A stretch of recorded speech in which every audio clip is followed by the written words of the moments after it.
Episode 13. Pagi-pagi kegerahan. Setelah senam dan sarapan, Meira meringkuk di atas kasur dengan wajah yang sudah pucat. Teman-temannya pun langsung panik melihat hal itu.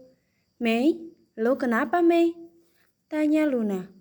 "It's okay, cuma pengen istirahat aja," jawab Meira. "Tapi muka lo pucat banget, Mei. Mau dibawa ke dokter nggak, Mei?" ujar Reva.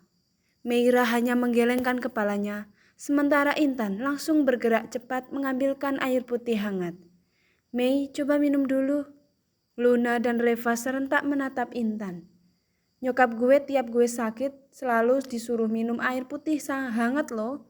Resep paling manjur untuk semua penyakit nih," jelas Intan. "Meira kenapa?" Atlas ikutan melongok ke kamar cewek.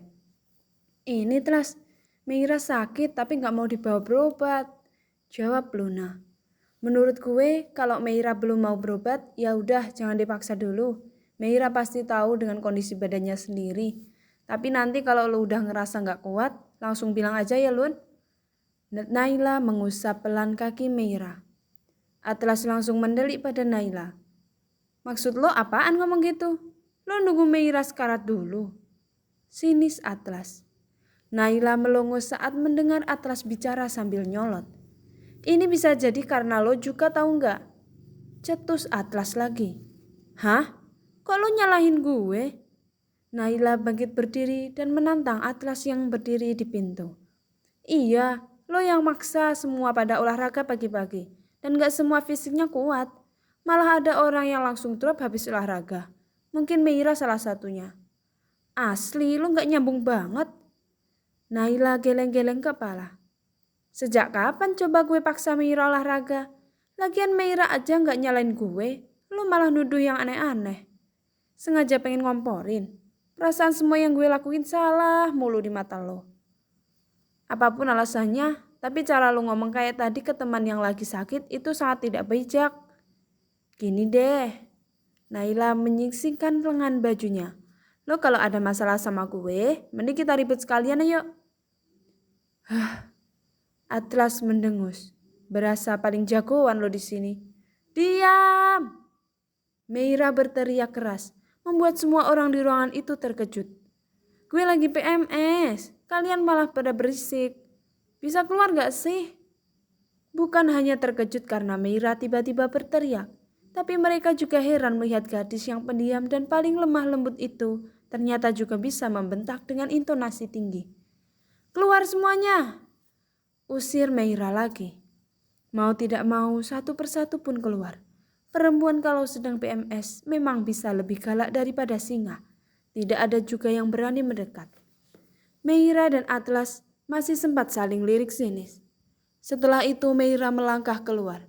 Ia mengambil alma maternya yang tergantung di jempuran, kemudian langsung ia kenakan. "Mau kemana, Mei?" tegur Fatir. "Mau ke puskesmas. Gue mau ngedata barang-barang apa yang bisa dipinjam untuk proker gue," jawab Naila. "Bareng aja yuk, gue gak ada teman nih. Meira kan lagi sakit. Gue temenin lo dulu ke puskesmas, abis itu lo temenin gue nyebar banner pendaftaran untuk sanggar kesenian ya." "Boleh?" Naila mengangguk sambil tersenyum. "Oh iya, kita pinjam motor bapak yang punya warung itu aja biar gak capek jalan jauh." Naila menuju ke warung kelontong yang berada di dekat rumah Bu Nur. "Memangnya bapak itu mau minjamin?" "Mau kok, gue pernah minjam waktu survei." Curang lo ya. Pantas saja sanggup survei sehari, pakai motor ternyata." "Itu bukan curang sih, tapi gunain otak aja." "Suwe, lo pikir yang lain gak pakai otak apa? Dah lah yuk berangkat."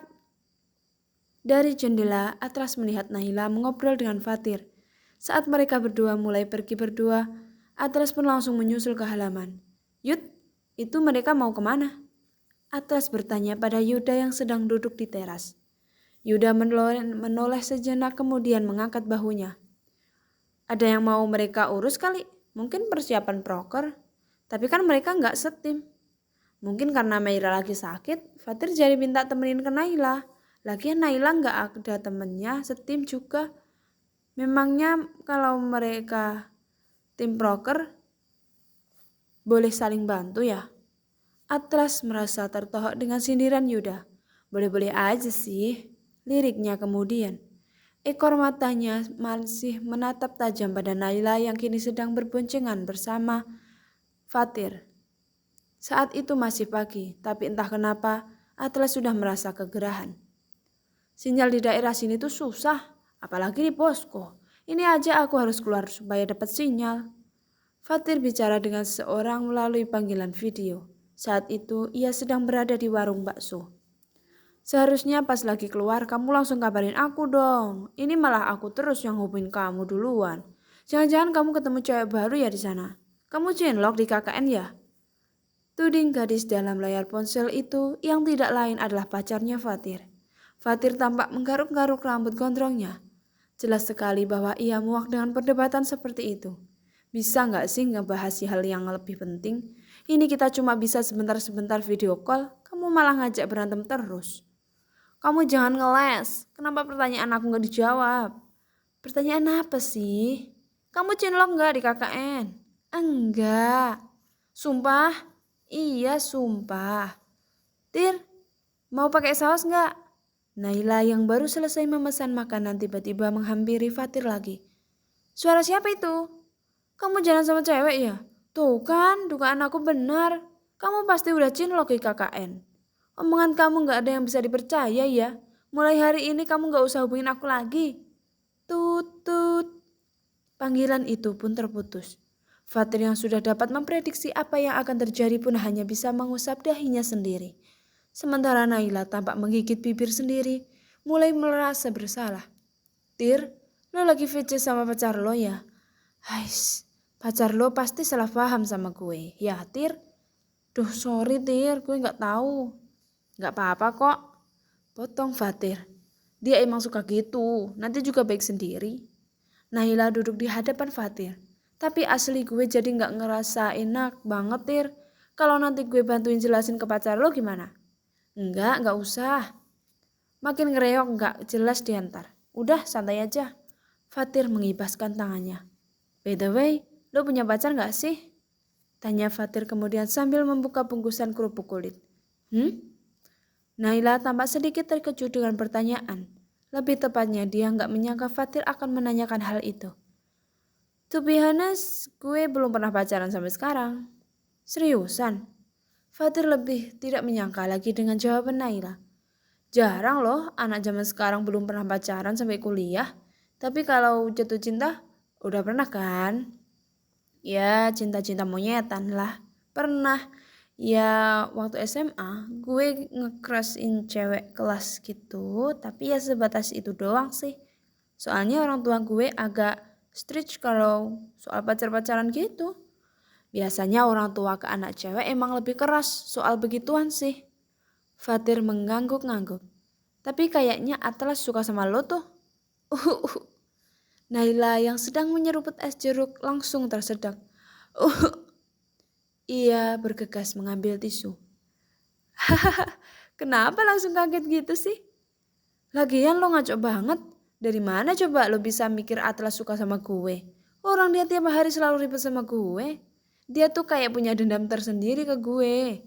Jadi apa yang gue lakuin selalu salah di mata dia. Pengen gue bacok tuh orang rasanya. Emosi Naila langsung meletup-letup setiap kali membahas satu nama itu. Nah, justru karena itu dia pengen dekat sama lo, tapi dia gengsi. Jadinya dia malah ngajak ribut. Naila menggelengkan kepala. Tetap gak logis bagi gue.